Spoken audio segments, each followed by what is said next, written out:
Welcome to James Walker's English lecture.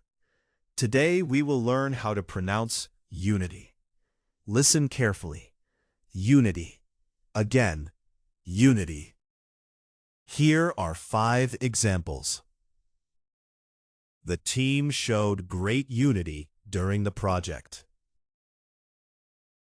Unity among neighbors can build a stronger community. Celebrating diversity while maintaining unity is important. Their unity helped them overcome difficult challenges. Music often brings a sense of unity to people. Now you know how to say unity. Thanks for learning with James Walker.